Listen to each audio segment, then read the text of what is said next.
simple y meramente superficial porque las van a ver en pediatría como tal, pero sí o sí las tienen que tener en cuenta para, por si les toca alguna patología por ahí, o si están hablando por ahí de alguna de estas patologías que son bastante frecuentes,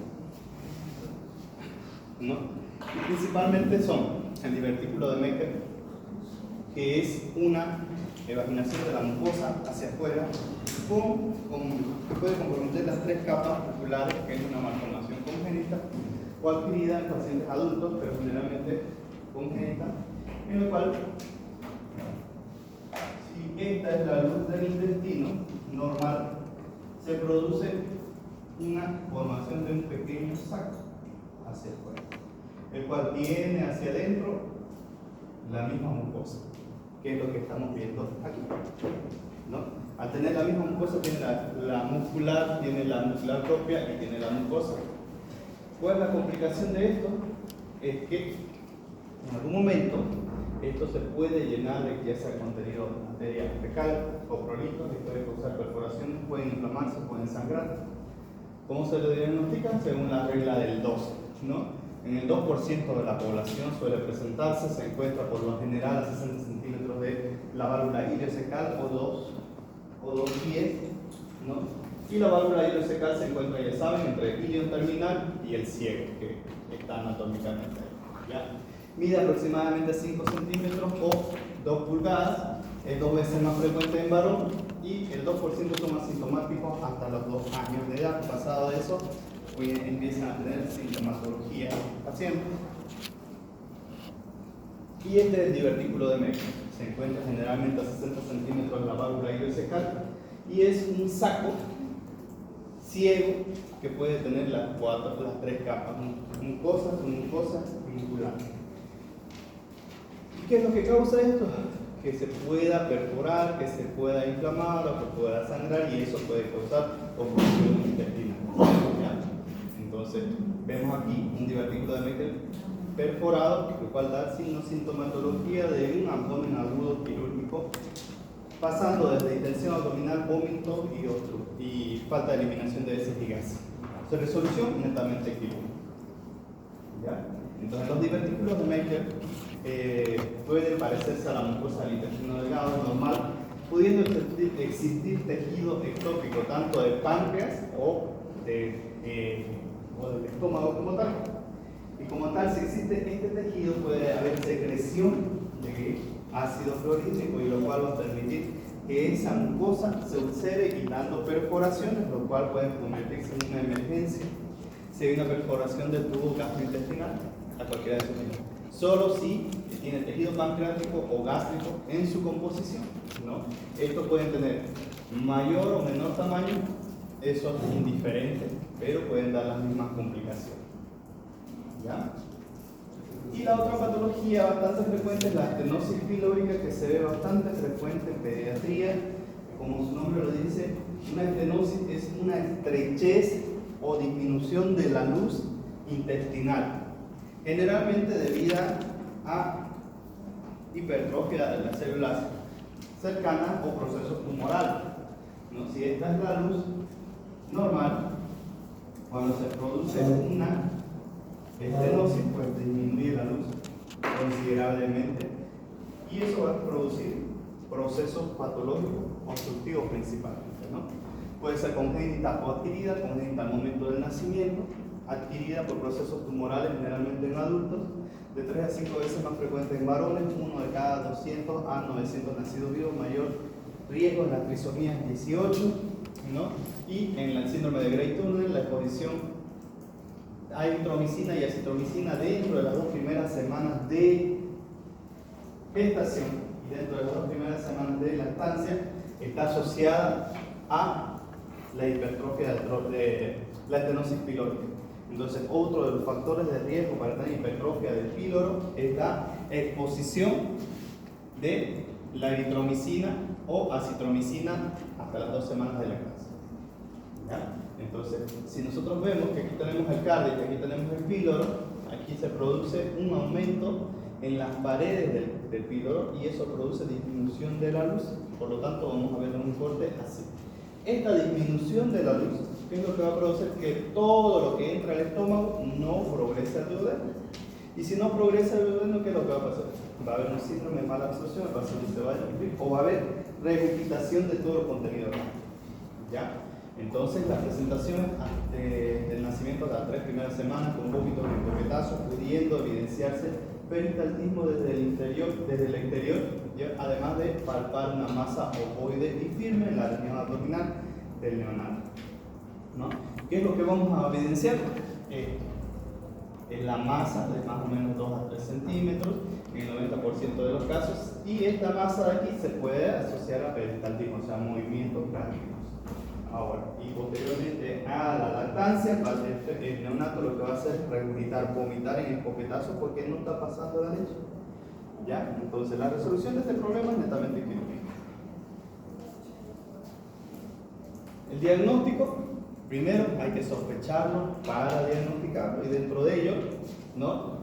Ahora existe la ecografía, y la ecografía hace múltiples cosas que no es invasivo, es inocuo para el neonato y además es económico, ¿no? La ecografía pilórica o ecografía abdominal con buen transductor demuestra la hipertrofia de la pared pilórica y disminución del estómago, miren, con contenido gástrico, contenido anecoico y algunos restos por ahí, y vemos, miren, las paredes del píloro totalmente engrosadas y la luz disminuida. ¿Ya? El esófago gastroduoderamo, que es nada más y nada menos que dar una sustancia radioopaca para ver cómo se traslada a través del tubo digestivo. Ya no se utiliza mucho, especialmente en el neonato, pero sí está descrito en la literatura.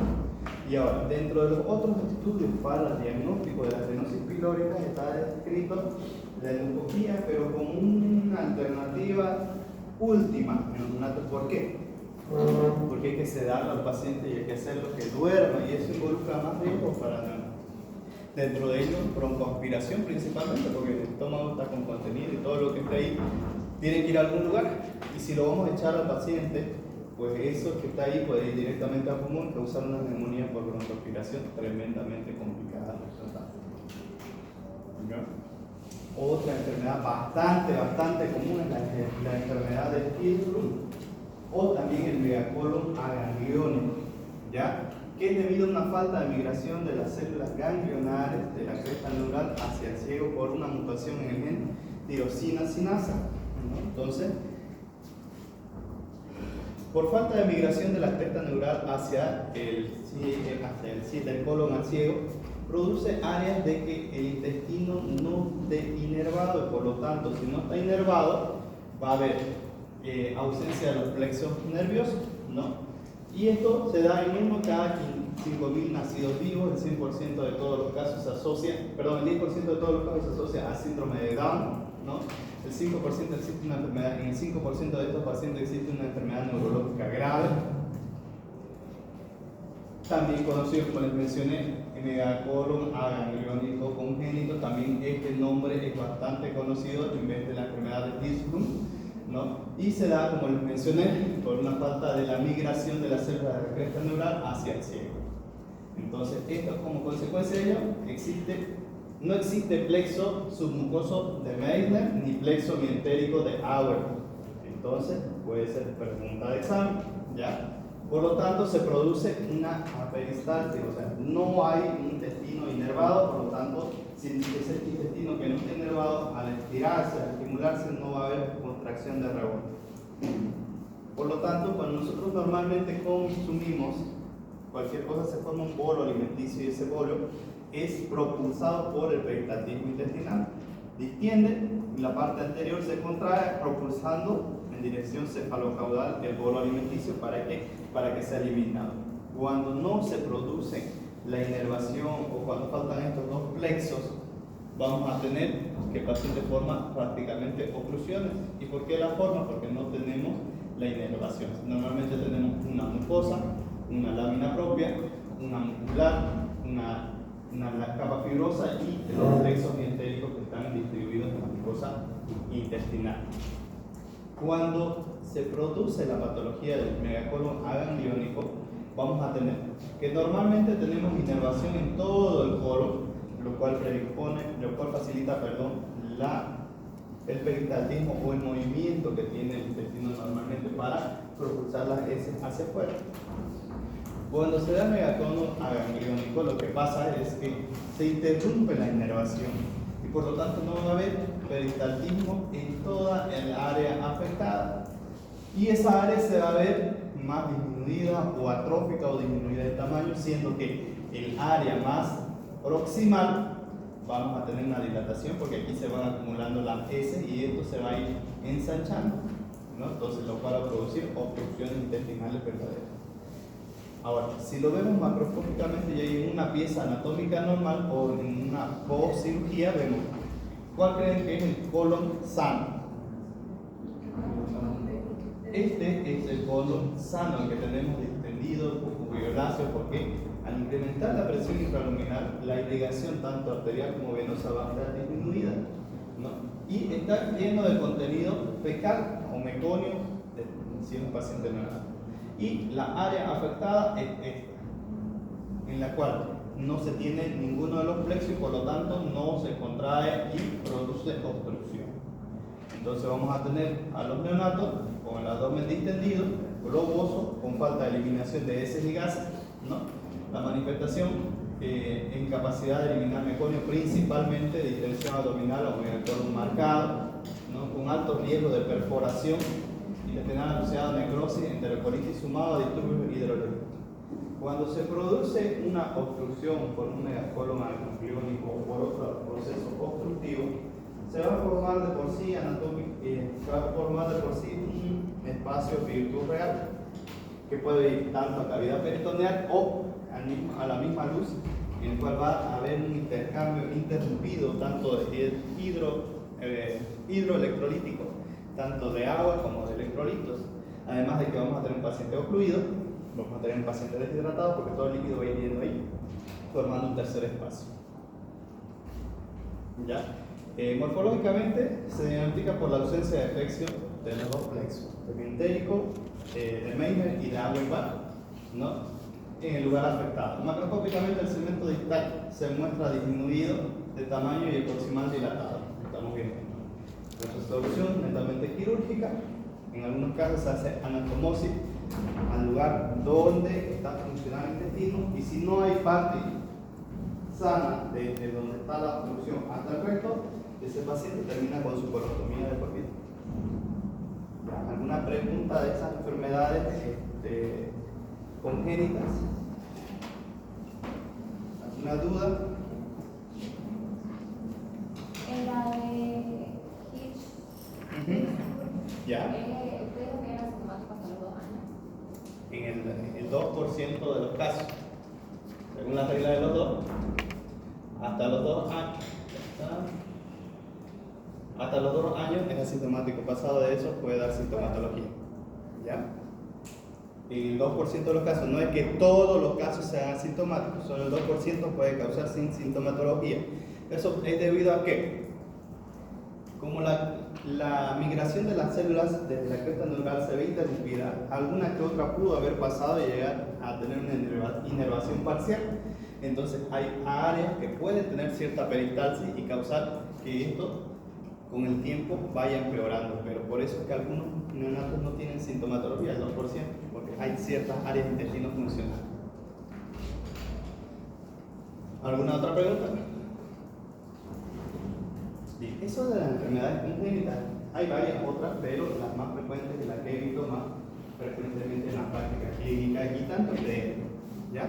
Ahora, entrando a lo que es esófago, como tal, sabemos que el esófago es un tubo hueco, flexible, que se extiende desde la faringe hasta el esfínter esofágico inferior o hasta la unión esófago-gástrica, ya que la función principal es transportar los alimentos desde la boca hacia el estómago, ¿no? El cual va a tener enfermedades bastante frecuentes, dentro de ellas la acalasia. ¿Y qué es la acalasia? Es la dilatación de todo el esófago, pero el tercio inferior, y eso es debido a una triada principalmente, a una relajación incompleta del esfínter esofágico inferior, o sea, de esta parte del cáliz, ¿ya?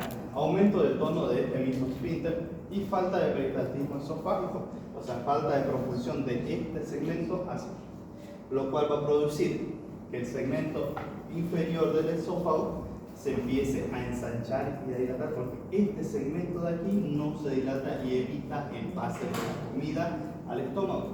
Por lo tanto, este tipo de pacientes va a empezar a tener manifestaciones gastrointestinales como disminución de peso, porque aquí no se produce absorción de la comida, y regurgitaciones. ¿Por qué? Porque este segmento de aquí no tiene la misma cantidad de volumen de resistir que el estómago. ¿Ya? Dentro de las acalasias existe una acalasia primaria, ¿no? Y la acalasia primaria se produce por una degeneración de las neuronas productoras de óxido nítrico que en condiciones normales produce una relajación del esfínter esofágico inferior, ¿ya?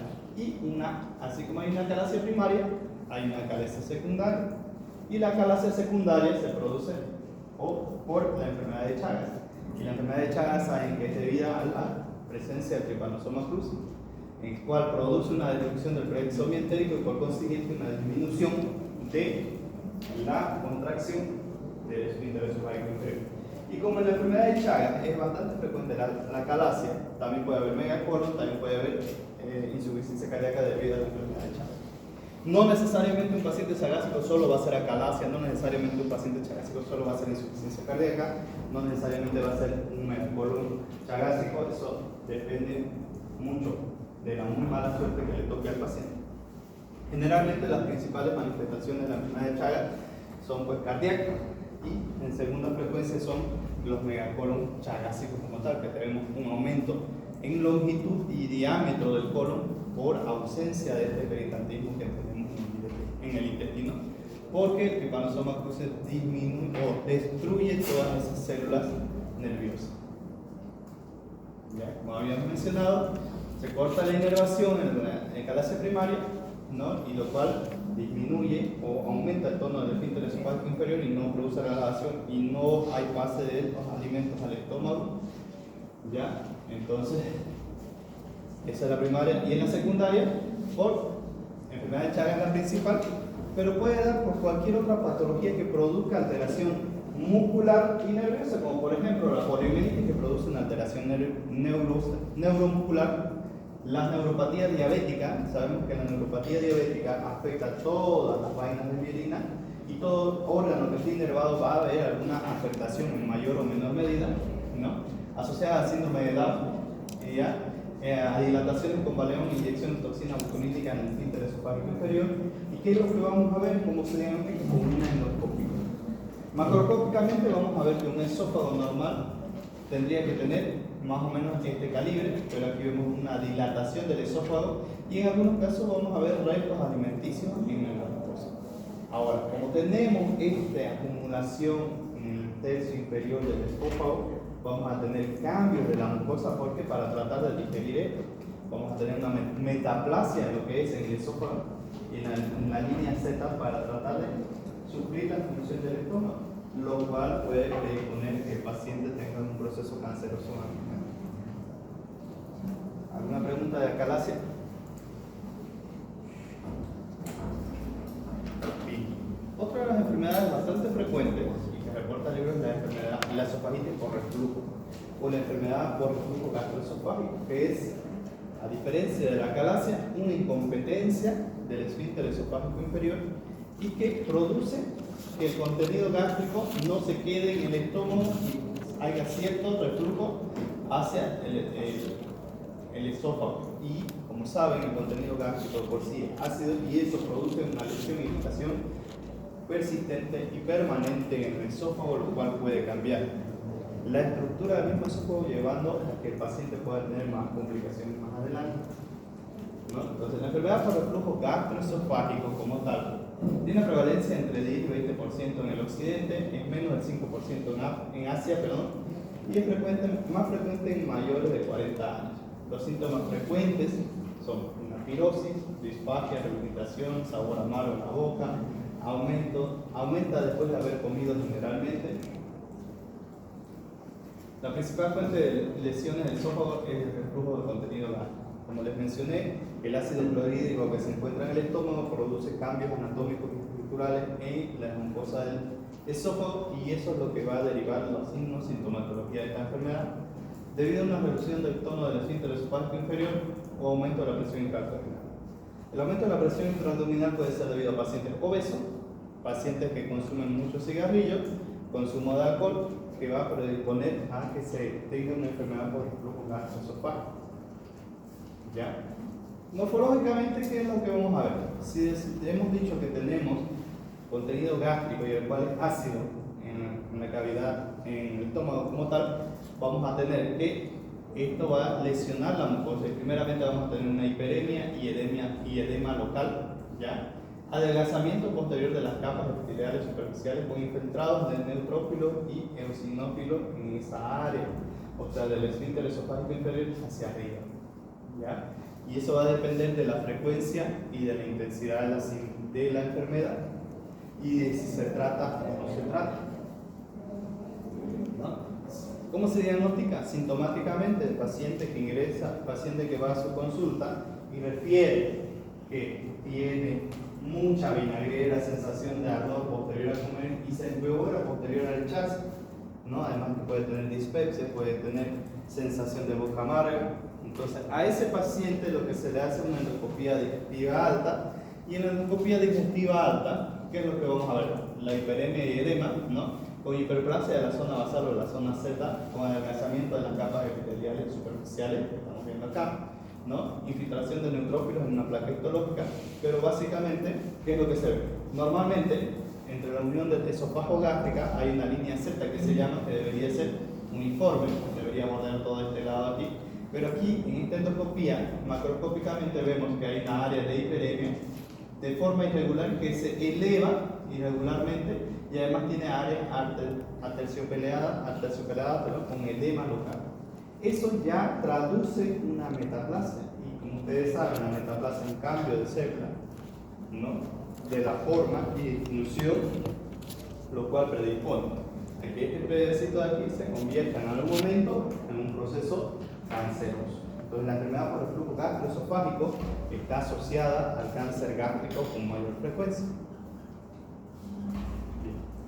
Otra patología bastante frecuente son las varices esofágicas, ¿no? Y como ustedes saben, las varices esofágicas se forman por una hipertensión en el sistema porta.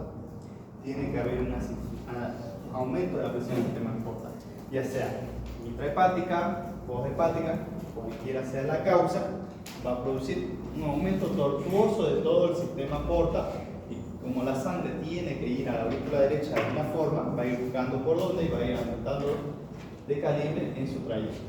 Y es eso lo que vamos a ir viendo en la endoscopía. Vemos varices tortuosas en todo el esófago. ¿Cuál es la mayor complicación de esta patología? Como saben, la hemorragia. ¿Por qué? Por perforación de las mismas. ¿Por qué se perfora? Porque puede haber subyacente una enfermedad por reflujo gastroesofágico que va a lesionar la mucosa, los alimentos que consumimos, y como estas varices van hasta, mientras más aumente la presión portal, van a ser más tortuosas y por lo tanto va a haber adelgazamiento de las paredes que pueden perforar y sangrar. Si no se liga, que es el tratamiento que se hace endoscópico, colocar una liga, anularla, en otras palabras la varice, para que disminuya el tamaño y grosor, y para que deje de sangrar, siguen aumentando hasta que se perfora. Obviamente este tratamiento no es definitivo, este tratamiento que lo que hace es paliativo, porque el tratamiento que se tiene que hacer es disminuir la hipertensión portal de alguna forma. A los 3-6 meses vuelve a tener otra vez varices con sangrado y se convierte en un círculo vicioso, que cada vez que se lo liga va a durar menos tiempo, va a volver a hacer varices tortuosas, va a volver a sangrar y va a llegar a un choque hipovolémico en algún momento, ¿no? He tenido pacientes con hemorragias gastrointestinales por varices esofágicas que se lo han ligado al año por lo menos 4 veces, y bueno, la quinta termina falleciendo porque son hemorragias masivas. ¿Alguna duda, alguna pregunta? Hablamos hace rato de la enfermedad por reflujo gastroesofágico. Si la enfermedad por reflujo gastroesofágico no se trata, no se cura y no se modifican los hábitos alimenticios, va a derivar en un esófago de Barrett, ¿no? Entonces, para tener un esófago de Barrett hay que tener una esofagitis por reflujo gastroesofágico, ¿ya? ¿Y qué es el esófago de Barrett? Nada más y nada menos que una metaplasia del esófago. Cambio de las formas epiteliales del esófago, y por lo tanto, si cambia la forma, va a cambiar la función. Y eso no es normal y no es adecuado porque esas células que se forman pueden tener cierta funcionalidad anómala y por lo tanto pueden replicarse en mayor medida, pueden tener mayor flujo sanguíneo y por lo tanto van a salirse de control en algún momento y causar el carcinoma gastroesofágico más frecuente, ¿no? O el carcinoma de esófago. Entonces el esófago de Barrett podemos ver, al igual que vimos con la enfermedad por reflujo gastroesofágico, vemos que la línea Z está perdida totalmente, o sea, no hay ese nivel que demarca la unión gastroesofágica y va a producir edema, formación de placas, ¿no? Además de que microscópicamente se tiene que confirmar las células cilíndricas secretoras de mucillo. Entonces, esta función del estómago que la tenemos allá abajo va subiendo hacia el esófago y ese cambio, esa metaplasia de las células produce que estas células tengan una función anómala y se repliquen, lo cual va a producir cáncer en algún momento, ¿no? Y la línea Z que tanto les menciono es nada más que imaginarse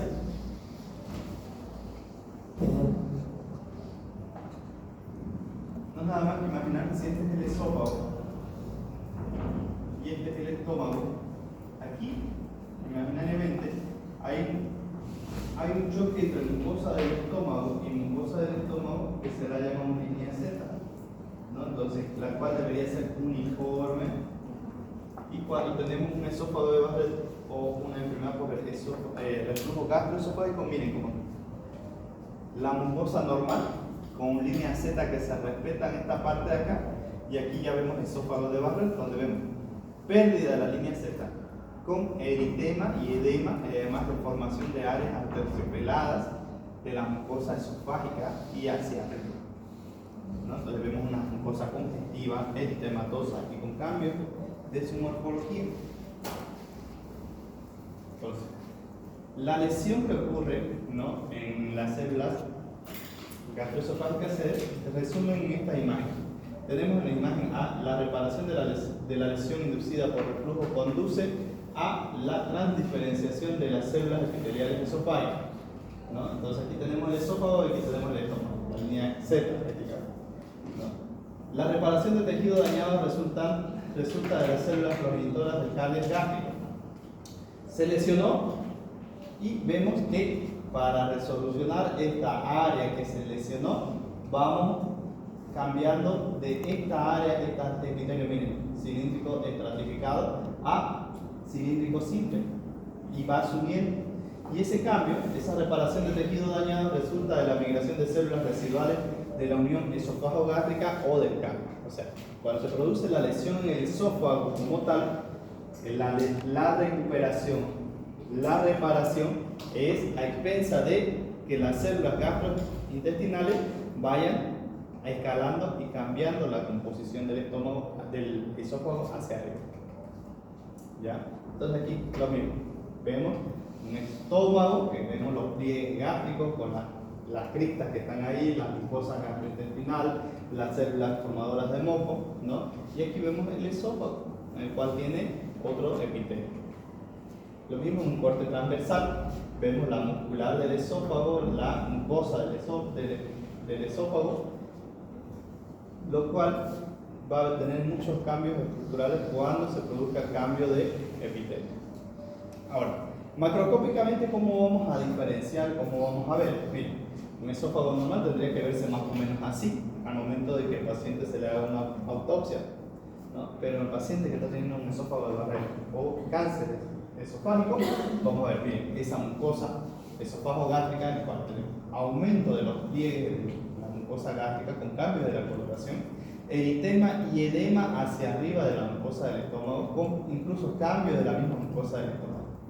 Entonces, si esta misma imagen hacemos un corte anatomopatológico, vamos a ver que hay cambios de la celularidad, incluso en la área del esófago vamos a tener células caliciformes, las cuales forman moco y forman ácido clorhídrico en las células principales, y lo cual va a causar que esta mucosa con la lesión constante cambie y mute. ¿Ya? Entonces, el esófago de Barrett está asociado al carcinoma gástrico. Entonces, si tenemos un paciente con diagnóstico de esófago de Barrett, hay que hacer constante seguimiento, pues en algún momento va a tener algún carcinoma gástrico o esofágico. ¿Alguna pregunta sobre el esófago de Barrett, enfermedad sobre reflujo gastroesofágico? Acalasia.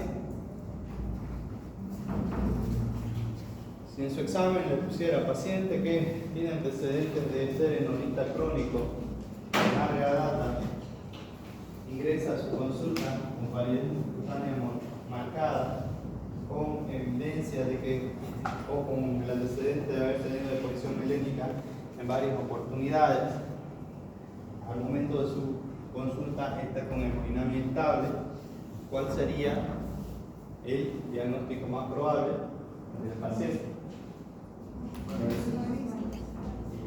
Y si le pregunto, en relación al cuadro clínico previo, paciente que tiene probable probable varices esofágicas, ¿cuál sería la explicación fisiopatológica de la formación de varices? Bien. Facilito, ¿no? Bien. Ahora vamos a pasar al estómago, y en estómago vamos a diferenciar entre una gastropatía y una gastritis aguda, ¿ya? La inflamación de la mucosa gástrica aparece en muchos trastornos y se denomina gastritis aguda cuando existen neutrófilos. Por el contrario, cuando una célula inflamatoria cuando las células inflamatorias no se encuentran o son infrecuentes, se llama gastropatía. Por eso es que tenemos gastritis y gastropatías. La gastritis, proceso inflamatorio, ya sea agudo o crónico de la mucosa gástrica, y hay células inflamatorias, y gastropatía, como por ejemplo la gastropatía diabética. Los pacientes diabéticos con la evolución de su enfermedad pueden tener vaciamiento gástrico muy lento, lo cual irrita la mucosa del estómago, pero no produce células inflamatorias ni factores de liberación de citoquinas. Entonces no hay proceso inflamatorio, sino un proceso netamente neuropático. ¿Ya?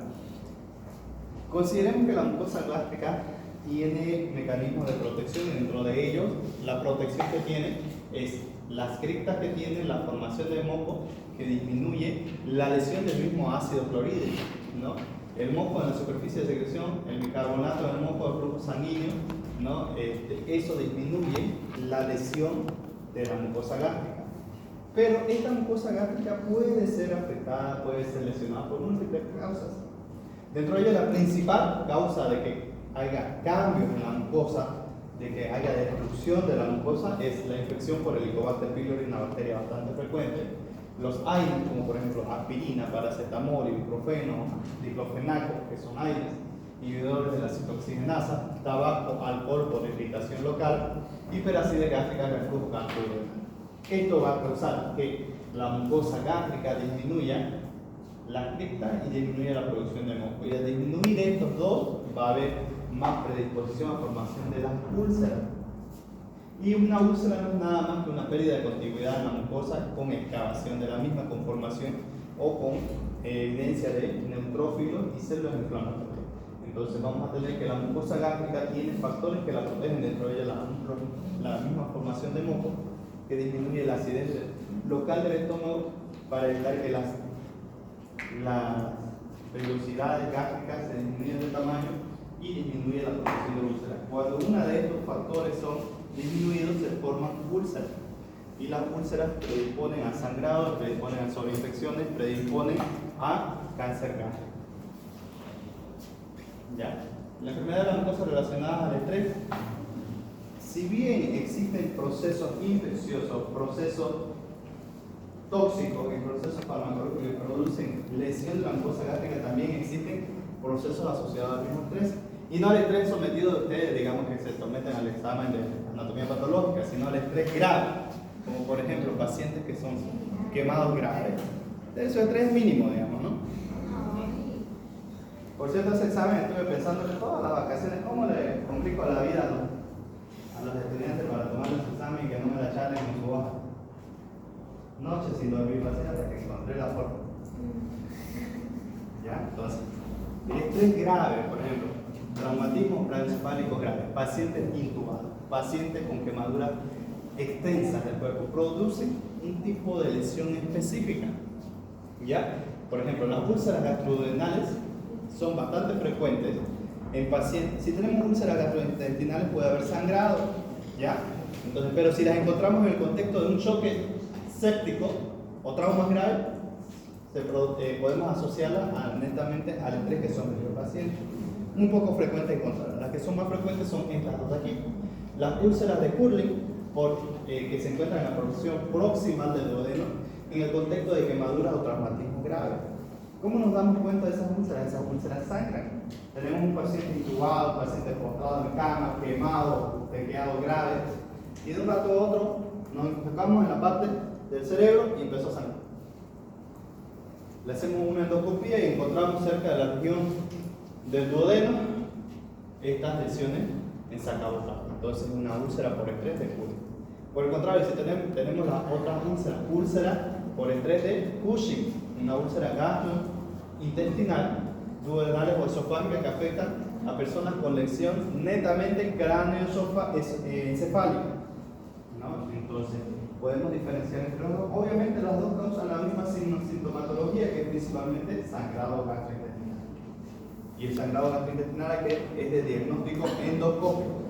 Y al momento de la endoscopia vamos a ver una mucosa gastrointestinal o duodenal e hiperémica, edematizada, con una lesión en sacabocado, con estigmas recientes de sangrado o con sangrado reciente, o puede estar perforada, ¿no? En este caso es una mucosa con estigma de sangrado muy poco frecuente, o sea que no está activa ahorita, porque tiene esta coloración blanquecina que es como una formación de coágulo, que podríamos decir, ¿ya? Entonces, a diferencia de una gastritis aguda, la gastritis aguda no hay pérdida de la mucosa. La diferencia entre una gastritis y una úlcera es que la úlcera tiene pérdida de la mucosa, ¿no? Lesiones en sacabocado. Y la gastritis, como su nombre itis indica, es inflamación. Entonces tenemos una mucosa enrojecida, hiperémica, ¿no? Entonces, la inflamación de la mucosa gástrica de forma aguda o crónica, ¿no? La diferenciación es netamente histológica, aguda infiltrado de neutrófilo y crónica presencia de neutrófilo y células plasmáticas, pero endoscópicamente vamos a ver que la mucosa del estómago, ya sea en cardia, en antro o en píloro, va a tener un cambio en la estructura, como este empedrado, como si estuvieran viendo ahí el edema y congestión local. ¿Ya?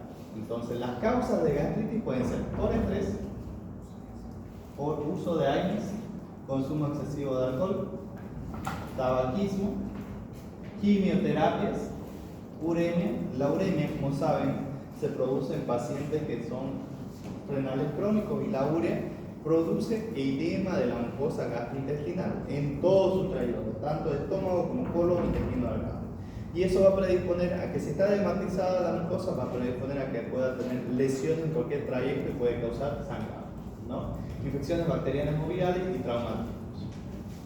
Endoscópicamente podemos diferenciar los siguientes tipos, ¿no? En una gastritis eritematosa, toda la mucosa está roja, más no se puede diferenciar una causa, un lugar sano, un lugar bien específico, pero todo está eritematoso, por toxinas, fumadores, alcohol, ¿ya? Erosiva, principalmente en pacientes que tienen consumo excesivo de aire, como clorofila, ibuprofeno, diclofenaco. Vemos que la mucosa tiene áreas donde hay cierta pérdida de sustancia, incluso hemorrágica, en pacientes que tienen trastornos hematológicos. Vemos una mucosa que está eritematosa, que tiene petequias en la mucosa, pero sin pérdida de sustancia.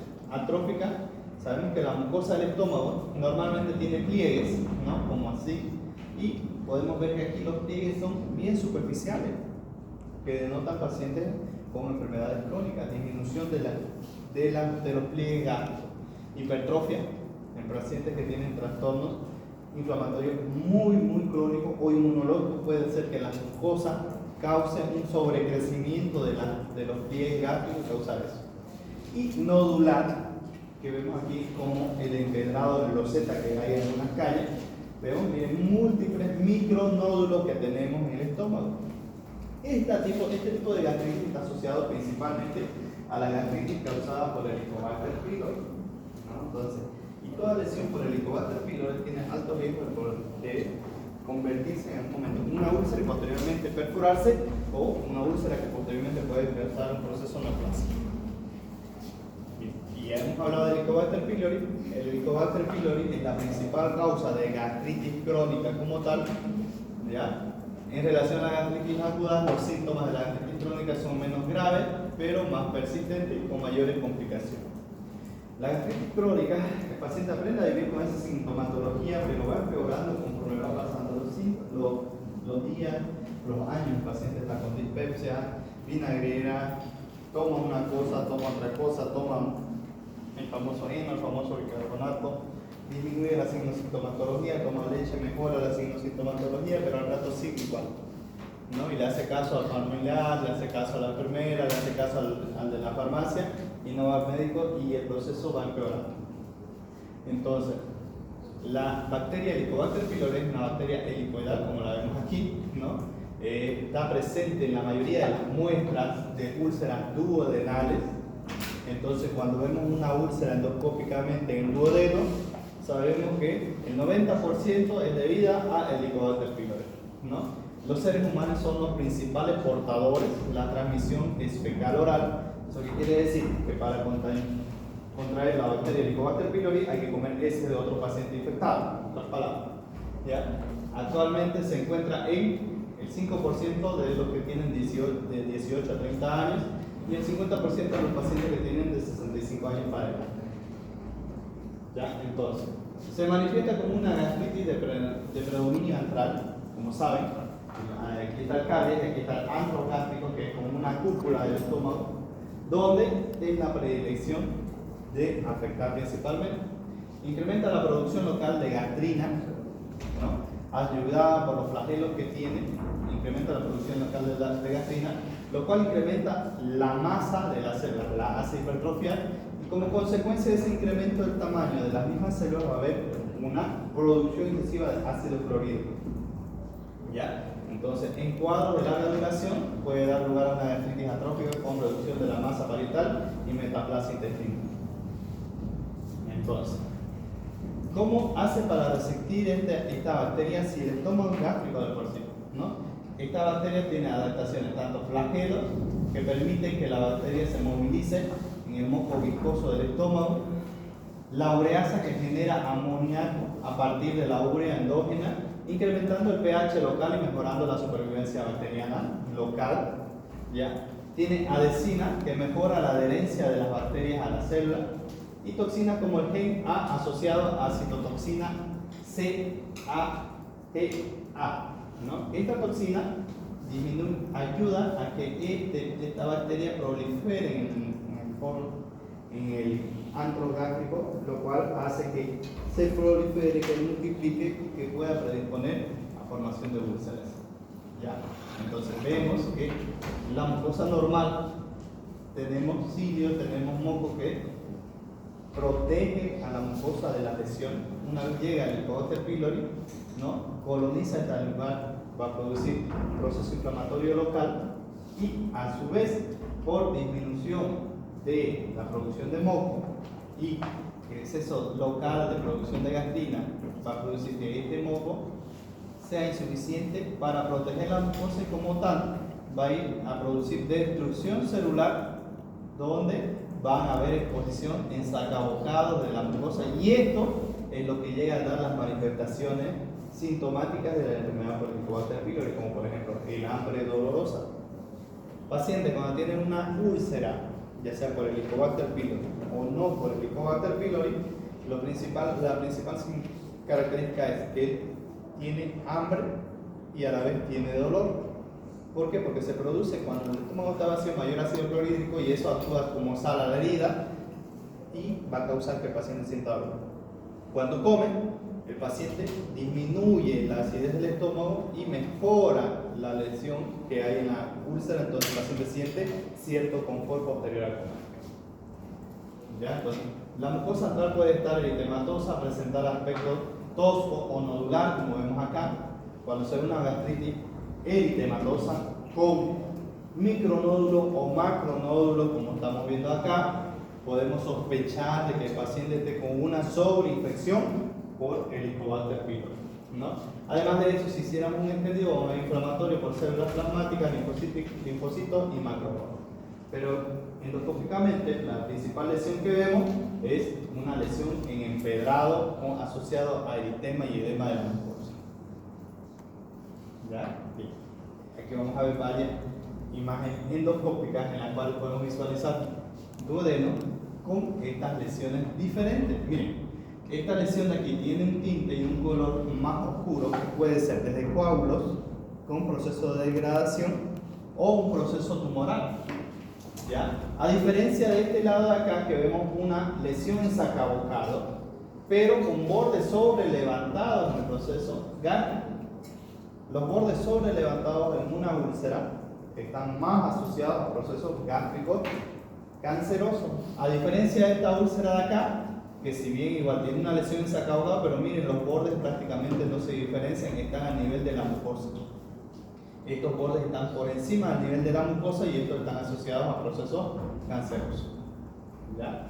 Entonces, la próxima enfermedad que tenemos es la enfermedad ulceropéctica, ¿no? La enfermedad que se refiere a úlcera crónica de la mucosa que afecta al duodeno, al estómago, casi siempre asociada a Helicobacter pylori o al tabaquismo.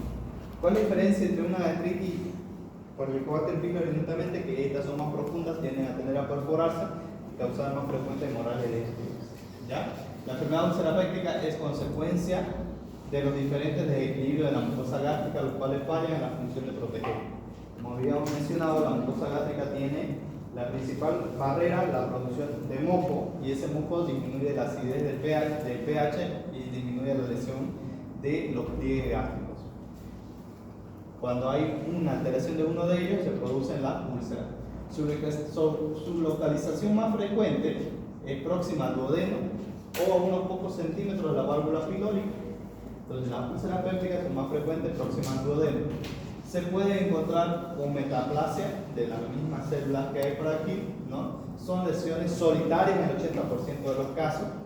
Vemos una lesión gastroduodenal en sacabocado única, podemos pensar en una úlcera péptica, ¿no? Redondeadas, ovaladas, de forman una lesión en sacabocado y pueden tener márgenes a nivel de la mucosa o sobrelevado. Como vemos en este caso, vemos una lesión que más pareciera estar en alto, pero vemos con los bordes sobre levantados sobre el nivel de la mucosa. Bien. Otra patología bastante infrecuente, diría yo, es la gastropatía hipertrófica, que como su nombre lo dice, es una enfermedad poco frecuente, ya caracterizada por un engrosamiento cerebriforme de la mucosa gástrica, ¿no? Entonces, este engrosamiento cerebriforme es enorme de los pliegues rugosos debido a una hiperplasia del epitelio sin inflamación. Entonces, se produce por una alteración genética en un gen específico, produce el crecimiento marcado de los pliegues gástricos, dando esa imagen cerebriforme o de un cerebro, ¿no? Estas están relacionadas con la liberación excesiva de factores de crecimiento, como por ejemplo los clásicos son la enfermedad de Menentier y el síndrome de Solinger-Hellesser, ¿ya? Que lo vamos a ver. La enfermedad de Menentier, ¿no?, es debida a una secreción excesiva de factor de crecimiento alfa y la hiperactivación del receptor del mismo factor, ¿no? Por lo tanto, las células gástricas producen un sobrecrecimiento en este tipo de enfermedad. Entonces puede haber síntomas como pérdida de peso, diarreas, edemas periféricos, así como también efectos generales asociados a factores de crecimiento tumoral alfa, como son la hiperplasia hepática, la hiperplasia pancreática y del tubo digestivo, pérdida de tejido muscular y adiposo.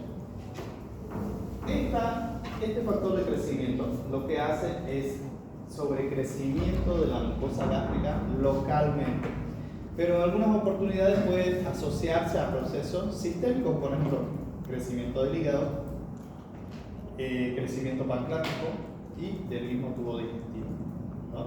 Y se puede asociar también a pérdida de músculo y tejido celular subcutáneo. En algunas oportunidades vemos una hiperplasia, ¿no?, gástrica asociada a la enfermedad de psoriasis, que es una enfermedad de tipo inmunológico. Morfológicamente, hay un engrosamiento irregular de los pliegues gástricos, como vemos acá, vemos una endoscopía con un pliegue en forma de cerebro en relación a uno normal, tanto en cuerpo como en fondo gástrico, la hiperplasia de células foveadas.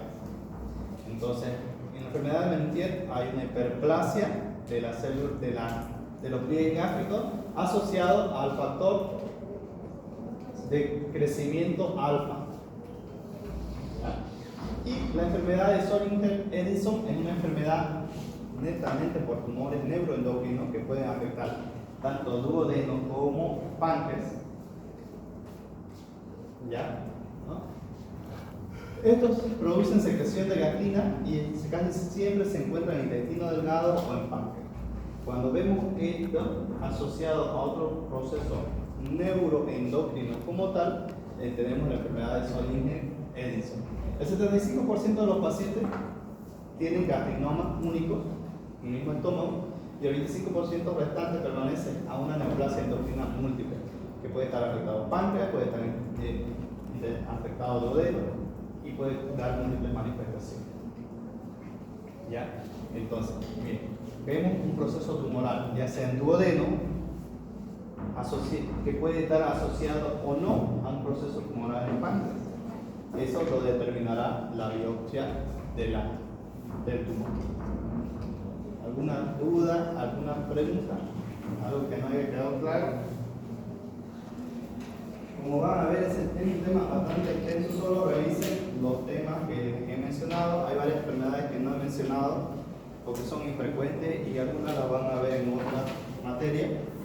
Solo revisen y tengan en cuenta para su examen las enfermedades que hemos mencionado aquí. ¿Ya? No revisen las otras, por ejemplo, hay hernia de hiato, hay pólipo gástrico y varias enfermedades que no he visto yo en mi vida, ni en la práctica que llevo más de 10 años no la he visto ninguna vez. Entonces, las que les he mencionado, las que he visto en algún momento y son bastante frecuentes. Pero para el examen, solo las que están mencionadas aquí. Ya, revisen lo del libro. ¿Alguna duda, alguna pregunta? ¿Llenaron su asistencia?